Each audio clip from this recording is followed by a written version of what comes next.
الصلاة والسلام على رسوله النبي الكريم وعلى آله وصحبه أجمعين أما بعد فأعوذ بالله من الشيطان الرجيم بسم الله الرحمن الرحيم قل أرأيتم ما أنزل الله لكم من رزق فجعلتم منه حراما وحلالا قل الله أذن لكم أم على الله تفترون وما ظن الذين يفترون على الله الكذب يوم القيامة إن الله لذو فضل على الناس ولكن أكثرهم لا يشكرون وما تكونوا في شأن وما تتلو منه من قرآن ولا تعلمون من عمل إلا كنا عليكم شهودا إذ تفيضون فيه وما يعظب عن ربك من مثقال ذرة في الأرض ولا في السماء ولا أصغر من ذلك ولا أكبر إلا في كتاب مبين ألا إن أولياء الله لا خوف عليهم ولا هم يحزنون الذين آمنوا وكانوا يتقون لهم البشرى في الحياة الدنيا وفي الآخرة لا تبديل لكلمات الله ذلك هو الفوز العظيم. گزشتہ ہی مفہوم چل رہا ہے. عرض یہ کی تھی کہ کفار کی بدحالی سے نکالنے کے لیے اللہ تعالیٰ نے ان کو ایک طریقہ کار بتلایا ہے جو کہ قرآن کی صفت ہے. پہلی صفت قرآن کی یہ بتلائی تھی کہ یا ایھا الناس قد جاءتکم موعظہ من ربکم، لوگو تمہارے پاس تمہارے رب کی طرف سے نصیحت آئی ہے جس سے تم کو روکتی ہے برے کاموں سے. اگر تم اس نصیحت پر عمل پیرا ہو گئے تو اس کی برکت سے یہ قرآن جو گزشتہ طور پر گناہوں کی وجہ سے دلوں پر سیاہی آ چکی ہے، شفاء لما فی الصدور، تمہارے دلوں کے اندر کی اس قداوت کو، اس زنگ کو جو کہ گناہوں کی وجہ سے آ چکی ہے، اس نحوست کو ختم کر دے گی. تو پتہ چلا قرآن روحانی معالج ہے، روحانی امراض کی معالج ہے، روحانی کے ساتھ ساتھ جسمانی بھی، دونوں. ابو سعید خدری رضی اللہ عنہ فرماتے ایک شخص آیا آپ صلی اللہ علیہ وسلم کے پاس اور اس نے عرض کیا یا رسول اللہ سینے میں تکلیف ہے. آپ نے فرمایا قرآن پڑھ، قرآن میں شفا ہے. ایک اور اس طرح صاحب آئے اور انہوں نے حلق کی تکلیف بیان کی. آپ علیہ السلام نے فرمایا قرآن پڑھ، قرآن میں شفا ہے. تو اپنے بیماریوں کا علاج روحان جسمانی قرآن سے کرے، قرآن کی تلاوت کرے، روزانہ ایک معمول رکھے. اس معمول کے ساتھ ایک ہے کہ خاص صورتوں کا پڑھنا، یہ معمول نہیں کہتے اس کو کیا نہیں کہتے؟ معمول نہیں کہتے. معمول کہتے ہیں بے شک ایک رکوع روزانہ پڑھے، لیکن پڑھے الف لام سے شروع کرے والناس پہ ختم کرے، جب ختم کرے پھر شروع کرے الف لام سے، پھر والناس تک. تو ہر ایک ساتھی معمول بنائے روزانہ کا. اصل کام یہ ضمن میں ہے. جسمانی چیزیں کیا ہیں؟ جسمانی علاج ضمن کے اندر ہے. اصل کیا ہے؟ قرآن روحانیت ہے. سارا کا سارا قرآن روحانی علاج کرتا ہے. حسن بصری رحمۃ اللہ علیہ فرماتے ہیں اکثر اعظم کا درجہ رکھتا ہے قرآن روحانی علاج کے اندر، دلوں کے امراض کو دور کرنے کے لیے. تو فرمایا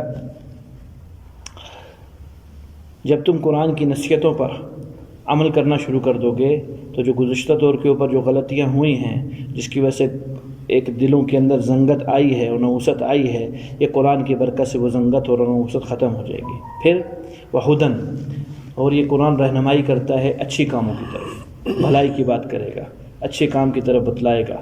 اور تم جب اس بھلائی کو بھی کرو گے تو دونوں چیزیں ہوں گی، ایمان اور اعمال. اعمال مجموعہ ہے دو چیزوں کا، اعمال ایک چیز کا مجموعہ نہیں ہے، کرنے کی چیز بھی اور نہ کرنے کی چیز بھی. دونوں کی کام کو کہتے ہیں اطاعت. اطاعت ایک چیز کا نام نہیں ہے کہ کرنے کے کام میں کر لو، نماز بھی پڑھ لو، روزہ بھی رکھ لو، زکوٰۃ بھی دے دو، اور یہ کرنے کے کام کر رہے ہیں، اور جن چیزوں سے روکا گیا اس سے نہیں رکتا تو اطاعت پوری نہیں کر رہا. ایک کام کرتا ہے، ایک کام نہیں کرتا. خادم کو کام کہے تھے، ان میں سے کچھ کرایا کچھ نہیں کرایا، تو آقا کو جو کر کے آیا اس پہ خوشی نہیں ہوتی. یہ کیوں نہیں کیے تو نے؟ وہ ساری خوشی مبدل ہو جائے گی، تبدیل ہو جائے گی ناراضگی کے اندر. تو یہ جو ایک کام بھی چھوڑے گا تب بھی ناراض ہوئے گا. تو میرے بھائی یہ تو دنیا کے آقا کی ترتیب ہے، تو اللہ رب العزت کی تو شان ہی الگ ہے. تو نہ کرنے والے کام الگ ہیں، آگے آئے گی بات اس کے اندر. نہ کرنے والے کاموں سے رکنے کا نام ولایت ہے. کیا نام ہے؟ ولایت ہے. اور یہ نبیوں کی ابتدا یہاں سے ہوتی ہے. اگلی آیت آئے گی اگلے مفہوم کے اندر. نبیوں کی ابتدا کہاں سے کرتے ہیں؟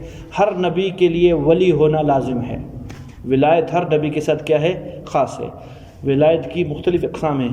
اس اقسام کی انتہا نبیوں کی ولایت پہ جا کے ختم ہو جاتی ہے. اس کے آگے کوئی درجہ نہیں ہے جو نبیوں کو اللہ تعالیٰ فرما دیتے ہیں. آگے چلیے. تو گناہوں سے بچنا ولایت ہے، اور نیکیاں کرنا یہ تقویٰ ہے. نیکیاں کرنا کیا ہے؟ تقویٰ ہے. اور گناہ سے بچنا ولایت کا درجہ ہے. میرے بھائیو، جس کو ولایت مل گئی اس سے نہیں چھنتی. ختم. جس کو ولایت مل گئی اسے نہیں چھنتی. خیر پوری تفصیل میں آگے بیان کرتا ہوں. ادھر کا خالی بات یہ کہنی ہے کہ کرنے کے کام بھی بتلائے، نہ کرنے کے کام، موعظہ سے نہ کرنے کے کام بتلائے. رکو، جن چیزوں سے روک رہے ہیں رکو. وجہ میرے محترم ساتھیوں، پرہیز نہ ہوا تو دوا بلکہ موذی چیز ہو جائے گی. کیا ہو جائے گی؟ طبیعت خراب کر بیٹھے گی. یہ جو مکوی غذا ہے یہ کیا کر دے گی؟ پہلے اتنا بیمار نہیں تھا، زیادہ بیمار ہو جائے گا. سارے کے سارے کرنے کے اعمال مکوی غذا کے مانند ہیں، اور جو وہ چیزیں ہیں وہ کس کے مانند ہے؟ پرہیز کے مانند ہے. جو روکنے کی چیزیں شروع میں مشقت ہوتی ہے، شروع میں دوائی کے طور پر استعمال ہوتی ہے، اور پھر بعد جا کے حضرت نے لکھا ہے غذا بن جاتی ہے. شروع میں کیا ہوتی ہے؟ دوا، اور آخر میں غذا. کدو، ہمارے ایک مولوی صاحب ہیں، یہ ہمارے کوئٹہ کے اندر، پتہ نہیں کس کام سے ہم جانے ہوئے وہاں، تو وہ عجیب سی کدو کی ڈش تھی ایک. یہ کیا ہے؟ پتہ نہیں 2 کلو کدو کا جوس ہے. ہم تو نہ پی سکے، کہاں ہم طبیعت سے پیتے ہیں، الحمدللہ عادی ہو چکے ہیں نا. اب میں پیوں گا تو یہ دوائی ہے، اس کے لیے غذا ہے. وہ دوائی کے اسٹیج سے آگے جا چکا ہے. اس نے اپنے منہ کو، اپنے حلق کو، اپنے معدے کو اس چیز کا عادی بنا لیا. وہ غذا تک پہنچ چکے، خوشی سے پیے گا. اور ہم لوگ کو اس چیز کو نہیں پی سکتے. تو گناہوں سے بچنا شروع میں دوائی کے طور پر ہے کہ تھوڑا زور لگا کے بچا جائے. آہستہ چلتے چلتے یہ کیا بن جائے گی؟ غذا بن جائے گی. اہتمام کریں. دونوں چیزیں ضروری ہے. اطاعت نام ہے مجموعے کا، مرکب کا. ایک حصہ نیکیاں کرنا اور دوسرا حصہ گناہوں سے بچنا. جب یہاں تک نوبت آ گئی، تم قرآن کی بتائی ہوئی چیزوں سے رک بھی رہے ہو اور جو کرنے کا کام دینے کر بھی رہے ہو، وَرَحْمَةٌ لِّلْمُؤْمِنِينَ، اب یہ قرآن ثواب اور رحمت کی چیز بنے گا ایمان والوں کے لیے. ہر ایک کے لیے نہیں بنے گا. کس کے لیے بنے گا؟ جو یہ پیچھے کام کرتا آیا ہے. قل، نبی جی فرمائیے، بفضل اللہ، اللہ کا فضل اور اللہ کی رحمت، اسی سے خوش ہو رہا ہے. اس سے بڑی نعمت کوئی بھی نہیں ہے. اللہ اپنا فضل فرما دے اور اللہ اپنی رحمت عطا فرما دے، اس سے بڑی کوئی رحمت نہیں ہے. فَلْيَفْرَحُوا، ایمان والوں کو ان 2 نعمتوں سے خوش ہونا چاہیے، اللہ کی فضل سے اور اللہ تعالیٰ کی رحمت سے. میں نے اس کی تفصیل بھی بیان کی تھی. فضل سے مراد اللہ اسلام ہے، اور رحمت سے مراد جناب محمد رسول اللہ صلی اللہ علیہ وسلم ہے. ایک تفسیر، فضل سے مراد قرآن ہے اور رحمت سے مراد اسلام ہے. سارے ایک ہی چیز ہیں. جو قرآن ہے وہی محمد رسول اللہ صلی اللہ علیہ وسلم کی زندگی ہے. نام الگ ہیں عملی چیزیں، ایک عملی ہے ایک نفسی ہے.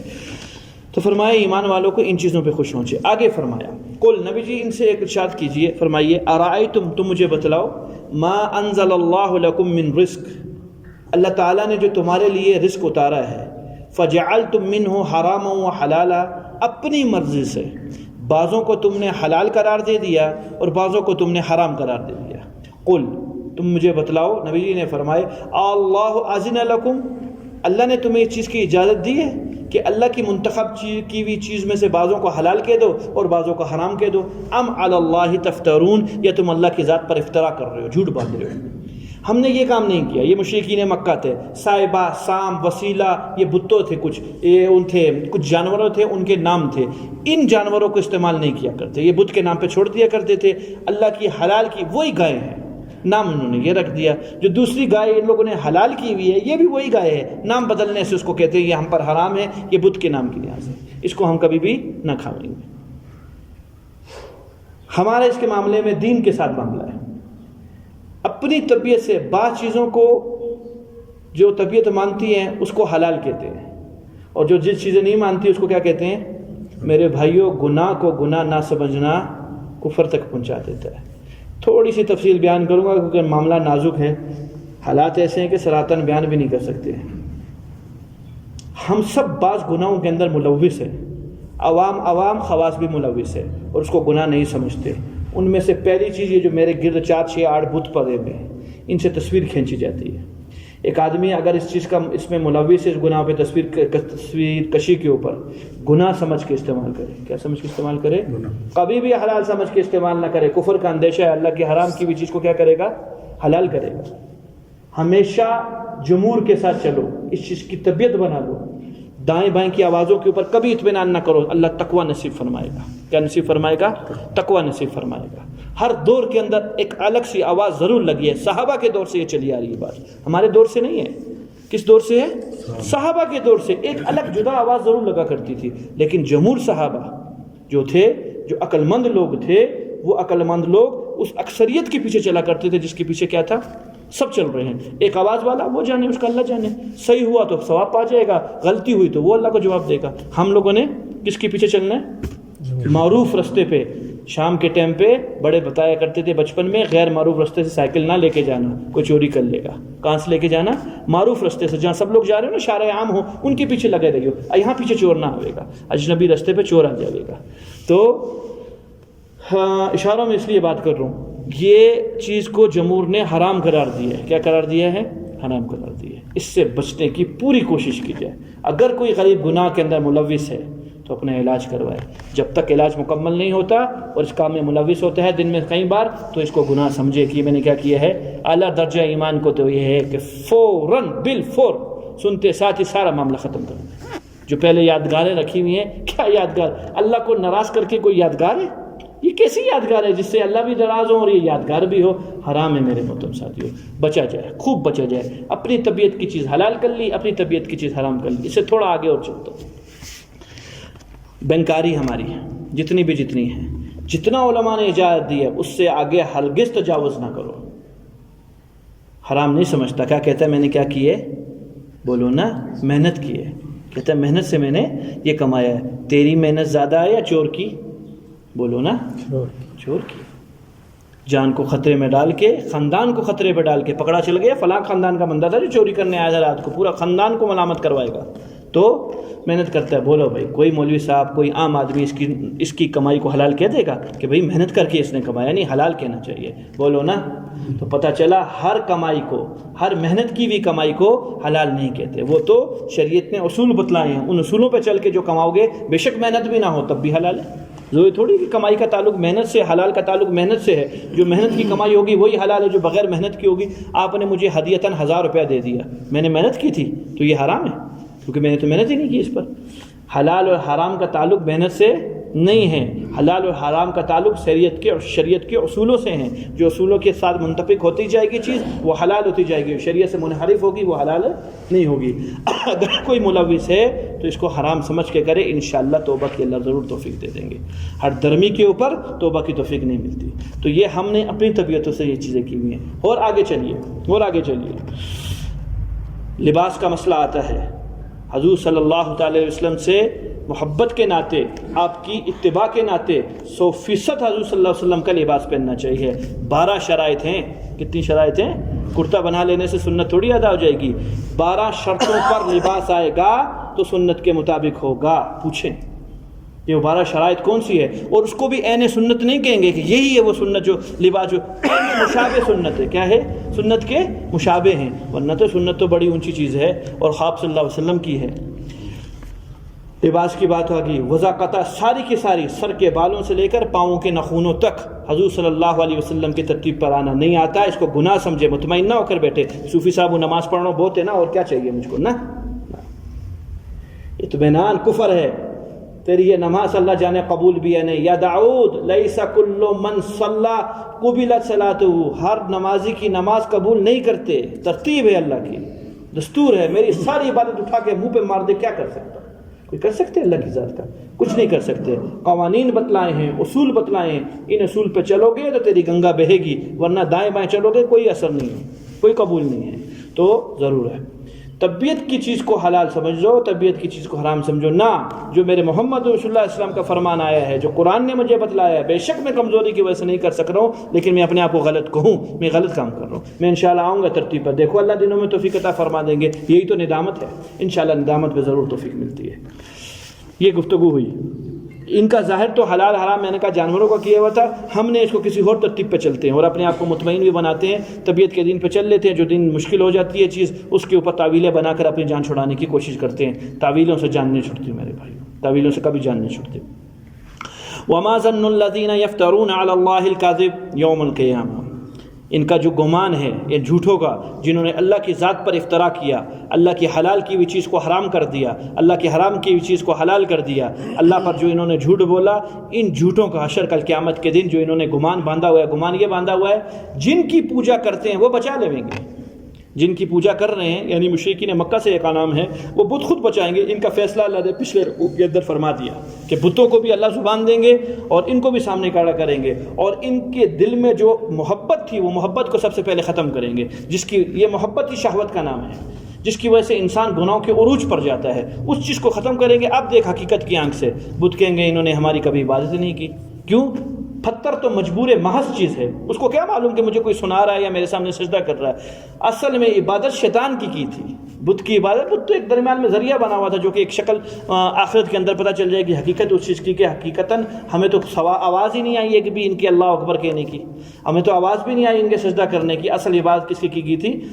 ایسے ہی میرے محترم ساتھیو، جب آنکھوں سے پردے ہٹیں گے اور قبر کے مناظر سامنے آویں گے، نزا کی حالت آوے گی، اب جو شہوت پرستی کا لبادہ میرے اوپر اڑا ہوا ہے، یہ لبادہ جب ہٹے گا، او ہو، جس عمل کو قیمتی سمجھتا تھا اس عمل کے لیے تو اتنی شرائط تھی، ان شرائط کو پورا کرو تو عمل کروں گا۔ جیسے میرے بھائیوں نماز کی بات کر لیں جو آپ سمجھ میں آ جائے، وضو شرط ہے قبول ہونے کی، ایسے نماز کی قبول ہونے کی پاک دامنی بھی شرط ہے۔ جس اللہ کے سامنے آنکھوں کے سامنے کھڑا ہونا ہے، آنکھوں کے ساتھ ہے، آنکھیں ملوث ہوں گی نماز میں، اس کو پاک کرنا بھی شرط ہے۔ جس زبان سے اس ذات کا نام لینا ہے اور ذکر کرنا ہے، اس زبان کو پاک کرنا بھی شرط ہے۔ جن کانوں سے میں نے اس اللہ کی باتوں کو سننا ہے، کیونکہ سورہ فاتحہ اللہ فرماتے ہیں یہ میرے اور میرے بندے کے درمیان کی چیز ہے۔ جب بندہ کہتا ہے الحمدللہ رب العالمین تو اللہ فرماتے ہیں حمیدانی ربی، میرے بندے نے میری تعریف کی ہے۔ اور بعضوں کے بارے میں تو یہاں تک آیا اولیاء کے بارے میں وہ الحمد کے بعد اس آیت کے پڑھنے کے بعد خاموش ہو جاتے تھے، جب اللہ کی بات کو سنتے تھے آواز مبارک کو حمیدانی ربی، پھر پڑھتے تھے الرحمن الرحیم اثنا علی ربی، میرے بندے نے میری پھر تعریف کی، میری ثنا بیان کی، یوں والضالین تک۔ تو اللہ کی کلام کو سننا ہے تو ناپاک آنا، تو معلوم یہ ہوا نماز کو پاک کرنے کے لیے ظاہری بدن کو بھی پاک کرنا ہے اور باطنی بدن کو بھی پاک کرنا ہے، دونوں چیزوں پہ چلنا ہے۔ سیکھنے کی چیزیں، پھر سیکھ کر عمل کرنے کی چیزیں، خوب سے خوب مشق کرنے کی، پہلے دن پہ نہیں ہو جائے گی، خوب مشق کرنے کے بعد میں نے کہا شروع میں دوا ہوگی، پھر بعد میں اللہ کیا بنا دیں گے، طبیعت آسانی بن جائے گی، غذا ہو جائے گی، آسان ہو جائے گا معاملہ، کوئی مشقت نہیں ہوگی۔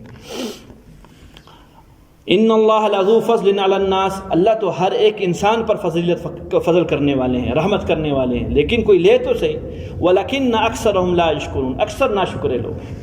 اللہ کا فضل کافر پر بھی، اللہ کا فضل مسلمان پر بھی احساس تو ہو کسی کو، تاکہ اس فضل کے بعد تم شکریہ ادا کرو، اللہ تمہاری نعمت کو بڑھا دے۔ دن بدن آپ اس نماز پہ شکر ادا کرو، اللہ تیرا شکر ہے، تو نے جو عشاء کی نماز پڑھنے کی توفیق، میں نے بغیر استحقاق کے تو نے مجھے توفیق دی، اتنی بڑی نعمت کی کہ تیرا حکم کو پورا کر لوں، اللہ فجر کی توفیق عطا فرما۔ پھر عشاء اور فجر کے درمیان جتنے اعمال کرے گا انشاءاللہ امید ہے ان میں سے کئی اعمال ایسے کرے گا جس میں اللہ کی رضا شامل ہوگی، اللہ اس کو گناہوں سے بھی پھر بچائیں گے، کیوں؟ رجوع کرنا چاہتا ہے اللہ کی طرف، پھر اللہ رب العزت خالی رستہ نہیں بتلاتے، انگلی پکڑ کے چلاتے ہیں، یہ اللہ کا دستور ہے۔ لَنَهْدِيَنَّهُمْ، ہم انہیں انگلی پکڑ کے چلائیں گے، خوب رستہ دکھلا کر خود چلائیں گے، گرنے نہیں دیں گے ان لوگوں کو۔ طلب دکھلاؤ، خالی طلب دکھلاؤ، گزشتہ عرض کی اتنی پیاس لگاؤ کہ اگلا ترس کھا کے پانی پلا دے۔ ایسے نہیں ہوتی، ایسے یہ پیاس نہیں، یہ دعا نہیں مانگ رہا ہے، یعنی یہ دعا کی شکل ضرور بنائی ہے، وہ بھی بے ادبی میں، وہ بھی کیا میں؟ بے ادبی میں۔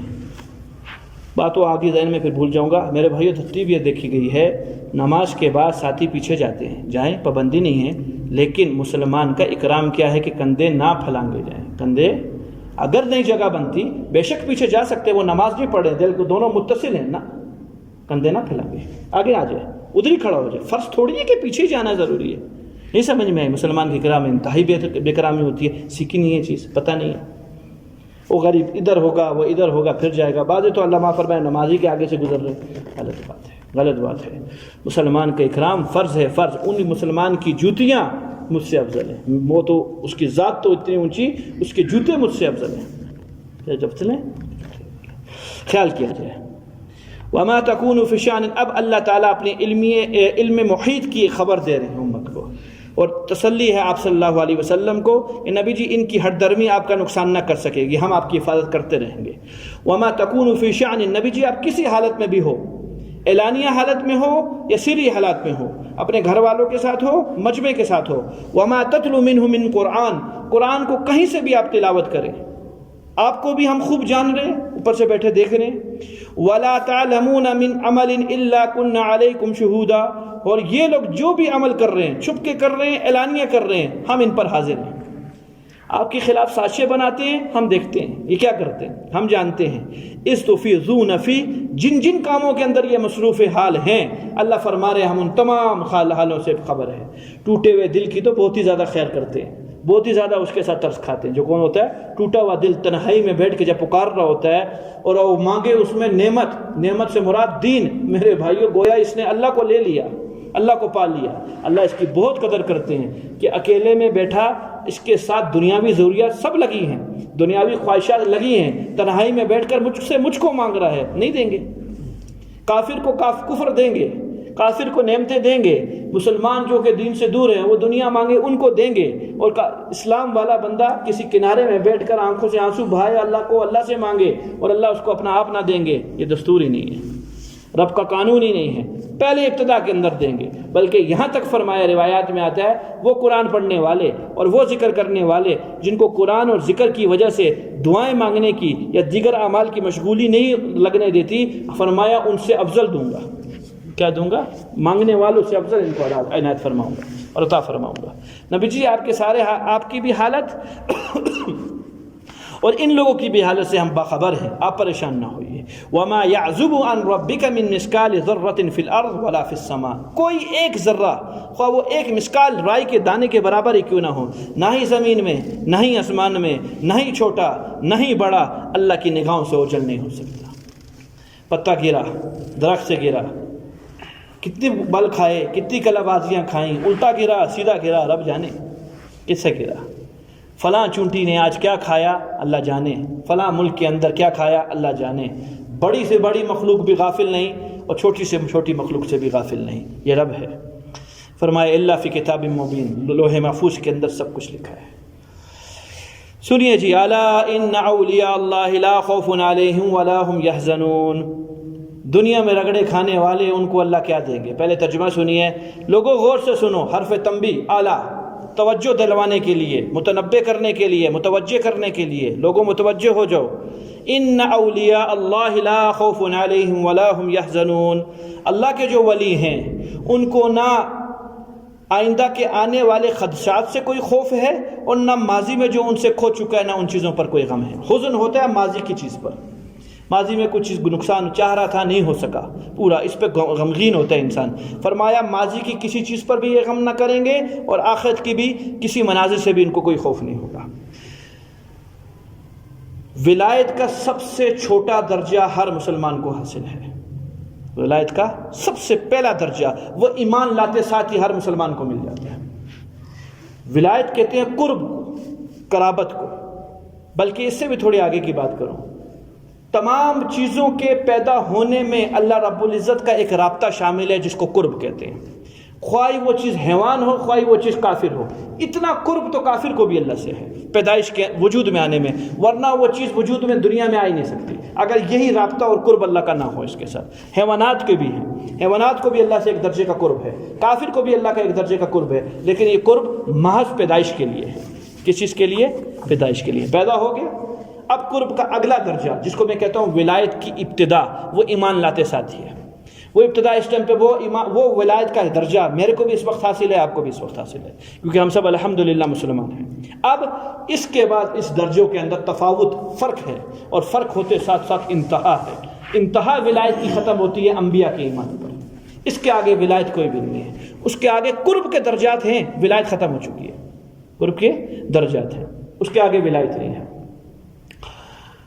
جو معروف ہے، مشہور ہے لوگوں کے ہاں کہ صوفیہ زبان کے اندر یہ ولی ہے، یہ اصطلاح جو ولایت کی لکھ دی گئی ہے، یار یہ اللہ کا ولی ہے، یہ کس کے اوپر صادق آتی ہے؟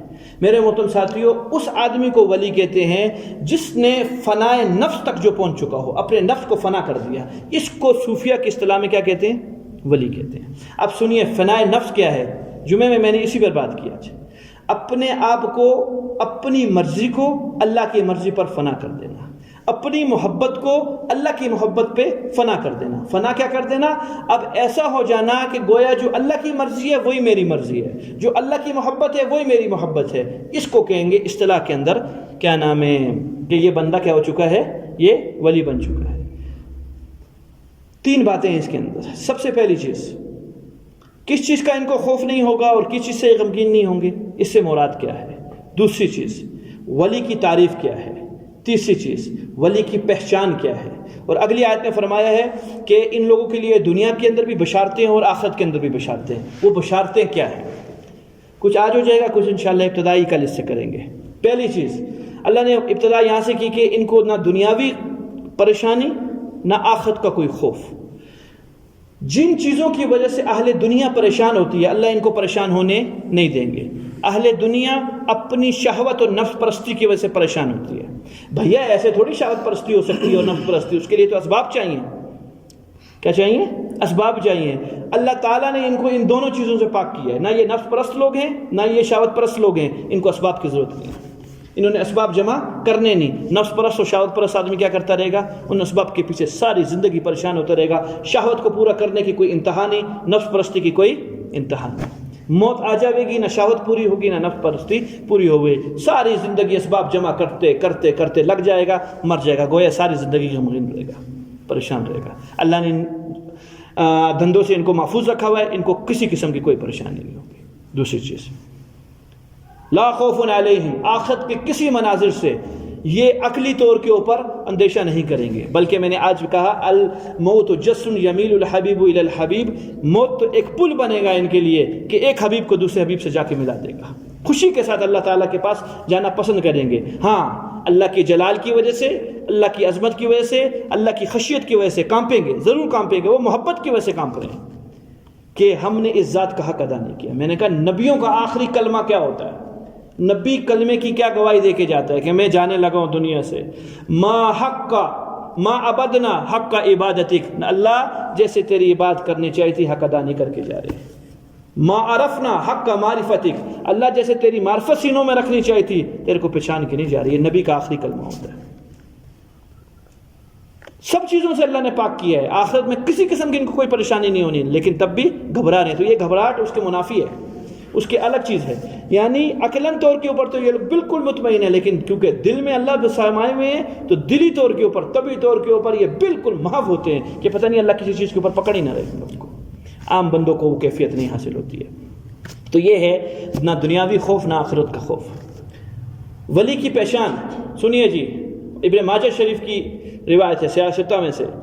اللہ فرماتے ہیں جب میرا ذکر آئے تو وہ یاد آ جائیں، جب ان کا ذکر آئے تو میں یاد آ جاؤں. یہ ولی ہے. سمجھ میں آئی ہے حدیث اللہ کے رسول علیہ السلام کی؟ جہاں میں ہوں میرے کو کوئی یاد کر رہے ہو تو وہ آ جائیں، وہ یاد آ جائیں. اور جہاں ان کو کوئی یاد کر رہا ہو تو میں آ جاؤں، کا یہ ولی ہے. یہ اللہ نے تعریف کی ہے. اس کو حضور صلی اللہ علیہ وسلم نے حدیث بیان کی. ایک اور حدیث اللہ کے نبی اسلام کی، اذا راؤہم ذکر اللہ، جب تم ان کو دیکھو تمہیں اللہ یاد آ جائے. فرمایا یہ ولی ہے. جب تم دیکھے ایک پہچان بتا رہے ہیں آپ صلی اللہ علیہ وسلم. اس کے لیے کسی قسم کی کوئی کرامت، کوئی کشف کے ہونے کی ضرورت ہے. ہزاروں اس طرح کے اولیاء گزرے ہیں جنہوں نے لاکھوں لوگوں کو مسلمان کیا، اللہ نے ان سے دین کا کام دیا. ساری زندگی میں ایک کرامت بھی نہیں آئی، ایک کشف بھی نہیں آیا. نہیں سمجھ میں آئی. جنید بغدادی رحمۃ اللہ علیہ کے بارے میں آتا ہے، حضرت نے ملفوظات کے اندر لکھی بات یاد آ گئی. 30 سال کے بعد مرید جانے لگا. حضرت 30 سال میں آپ کی صحبت میں رہا، لیکن ایک بات دیکھی کہ کوئی کرامت، کوئی کشف نہیں دیکھا 30 سالوں میں. تو مجھے بتا 30 سال میں کوئی فعل خلاف سنت دیکھا کہ نہیں؟ کوئی فعل خلاف سنت نہیں دیکھا. کہ اس سے بڑی کرامت کیا دیکھتا ہے؟ اس سے بڑی کرامت اور کیا ہے کہ 30 سال کے اندر کوئی کام خلاف سنت نہیں دیکھا. ساری کرامتیں نیچے ہیں. سنت کا تعلق اللہ کی ذات کے ساتھ اور محمد رسول اللہ سے. کرامتوں کا تعلق اپنی ذات سے. کرامت کا تعلق کس سے؟ اپنی ذات سے. ایک آدمی سے دن میں 100 دفعہ کرامتیں اور کشف ہوں اور وہ آدمی خلاف سنت ہے، یہ اللہ کے نبی صلی اللہ علیہ وسلم سے مبغوض ہے، دور ہے اللہ کے نبی صلی اللہ علیہ وسلم سے. اور ایک آدمی نے ساری زندگی اللہ کے نبی صلی اللہ علیہ وسلم کو چہرہ نہیں دیکھا خواب کے اندر اور کوئی کرامت اور کشف نہیں ہے، لیکن عین سنت پر ہے، نبی علیہ السلام کا محبوب ہے. کیا ہے مدار؟ کیا ہے؟ کشف کرامت نہیں ہے. یہ غیر اختیاری چیزیں ہیں بھائی، میں اور آپ کے اختیار میں نہیں ہیں. مدار کس چیز پر ہے؟ اختیاری چیزوں پر ہے. اختیاری عمل کرنا اختیاری ہے. لگو میدان میں آؤ، دیکھو گھوڑے دوڑاؤ، جتنا دم ہے تمہارا سنت کے مطابق چل کے دکھاؤ، اتنے محبوب بنتے جائیں گے آپ صلی اللہ علیہ وسلم کے. تو ولی سے کشف اور کرامت کا ہونا ضروری نہیں ہے. ہو گیا نہیں ہو گیا. ہاں، اتباع سنت ہونا ضروری ہے. کیا ہونا چاہیے؟ اس کی زندگی شریعت کے عین مطابق ہے. اس کی زندگی وہ جو کہتا ہے اس کی زندگی کے اندر بھی پایا جاتا ہے، یہ ولی ہے. ہاں، زندگی کچھ اور ہے، کہتا کچھ اور ہے، ولایت تامہ حاصل نہیں ہے اس آدمی کو. تو یہاں جو مقصود ہے یہ ولایت تامہ، جو ولایت خاصہ والے لوگ ہیں، جو اللہ تعالیٰ نے صدیقین کا درجہ دیا ہوا ہے. میں نے کہا نبیوں کی ابتدا ہی یہاں سے اللہ پاک بناتے ہیں. ابتدا کہاں سے ہوتے ہیں؟ نبی شروع میں جب تک نبی نہیں ہوتے اس ٹائم تک صدیق ہوتے ہیں. نبی کے بعد جس کا نمبر ہے وہ کیا ہے؟ صدیق. اور نبی کی ابتدا صداقت سے ہوتی ہے. ملا تھا پیغام نبی علیہ السلام کو 40 سال کے بعد، کیا ملا تھا؟ یاد جی آپ تو صادق ہیں، اب تو کیا ہے؟ امین. یہ صداقت ہوتی ہے. گویا عام امتی انسان وہ جتنا بھی زور لگا لے اس کا آخری مقام اڑنے کا کہاں ہے؟ صداقت پہ جا کے ختم ہو جاتا ہے. صدیق بن سکتا ہے اور صدیق کے بعد اس کو کوئی رتبہ نہیں مل سکتا. ختم، چھٹی. نبی کی ابتدا صداقت سے، اور انسان ہماری عام امتیوں کی آخری گزارش، عام آدمی اس رتبے تک کیسے پہنچ سکتے ہیں؟ 3 کام دیے جو بڑوں سے سنے، کتابوں میں پڑھے، شیوخ کے پاس بیٹھ کے سنے. وہ کیا ہیں؟ 3 کام. نمبر 1، کسی اہل اللہ کی صحبت والا ہونا. فرض عین ہے. کیا ہے؟ سمجھتے ہی نہیں ہم نے اس چیز کو. عام سی چیز ہے. فرض عین ہے. نماز فرض عین ہے. فرض عین ہے. مفتی شفیع عثمانی صاحب نے اس میں لکھا ہے، معرف القرآن میں لکھا ہے فرض عین ہے. فرض عین جیسے نماز پڑھنا فرض عین، ایسے نماز کو بنانا بھی فرض عین. اور کہا نماز بغیر اہل اللہ کی صحبت سے نہیں بنے گی. نماز کو بنانا بھی فرض عین. صحابی آئے، یا رسول اللہ ہم رہتے اچھوں کے ساتھ ہیں لیکن ان کی طرح عمل نہیں کر سکتے. یعنی وہ تو اونچے طبقے کے لوگ ہیں، رہتے ان کے ساتھ ہیں، باتیں انہی کی سنتے ہیں، کوشش کرتے ہیں عمل کرنے کی، لیکن وہ والا عمل نہیں ہو سکتا. اللہ کے رسول اسلام نے فرمایا المرء ما من احبا، آدمی اسی کے ساتھ حشر کیا جائے گا جس سے محبت کرتا ہے، انہی کے زمرے میں تولا جائے گا. بے شک ان کے عمل تک نہیں پہنچ سکا، کوششیں تو نے کی بہت ہے. آگے فرمایا ایک زرین رضی اللہ تعالیٰ عنہ صحابی ہیں، ان کو فرمایا زرین بہت آسان اصلاح کا طریقہ بتلاؤں. اب مربی کون ہے؟ حضور صلی اللہ علیہ وسلم. مرشد کون بنے؟ اللہ کے نبی. مرید کون بننے لگے ہیں؟ زرین رضی اللہ عنہ. کیا فرمایا؟ زرین اہل اللہ کی صحبت کو لازم پکڑ. کیا فرمایا؟ اللہ والوں کی صحبت کو لازم پکڑ، اور جتنا ہو سکے کثرت کے ساتھ اللہ کا ذکر کر. جتنا ہو سکے کثرت کے ساتھ اللہ تعالیٰ کا ذکر کر، اور اپنے آپ کو اسی جماعت میں شامل کر، اللہ تک پہنچ جائے گا. انفرادی نہ رہی ہو. انفرادی روزانہ فضائل اعمال میں حدیث سنتے ہو کہ شیطان اکیلی بھیڑیا اکیلی بکری کو کھا جاوے، اور فرمایا شیطان انسانوں کا کیا نام ہے، شیطانوں کا لیے بھیڑیا کیا بنے گا، انسانوں کے لیے وہ شیطان بھیڑیا بنے گا. اور اکیلے آدمی کو انفرادی عبادت تھوڑے دنوں کی ہوتی ہے بھیا، کسی کونے میں اوابین پڑھنا بہت آسان، گھر میں تہجد بھی کسی عرصے تک پڑھ لے گا، ایسا منظر عام سے غائب ہوگا، نظر بھی نہیں آئے گا. جماعت کے ساتھ چلتا رہے گا، اللہ مقام عطا فرما دیں گے، بہت جلدی وصول کروا دیں گے. کیا کروا دیں گے؟ تو پہلا کام کیا ہوا بھیا؟ اہل اللہ کی صحبت.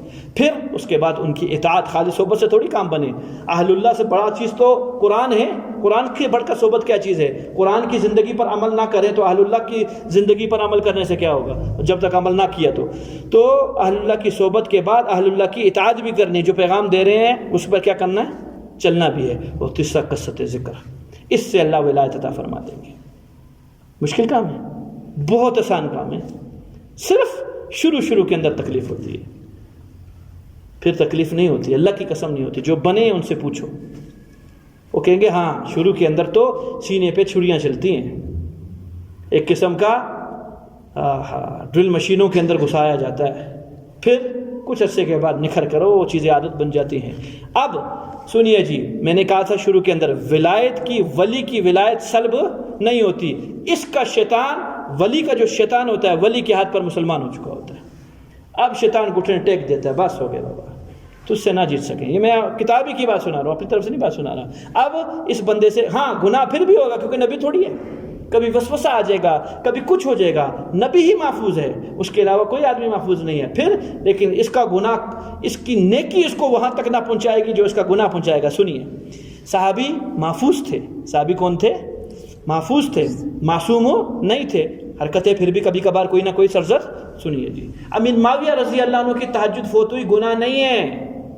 تہجد نہ پڑھنا فتوے کی روح سے گناہ نہیں ہے، فرض تھوڑی ہے. ہاں جو عادی ہوتے ہیں ان کے لیے اتنا بڑا گناہ ہے کہ آسمان سر پہ گر گیا اس کے لیے آج تہجد رہ گئی ہے. امیر معاویہ رضی اللہ عنہ ہو صبح وہ روئے، اگلے دن شیطان خود آیا، اٹھ تہجد پڑھ.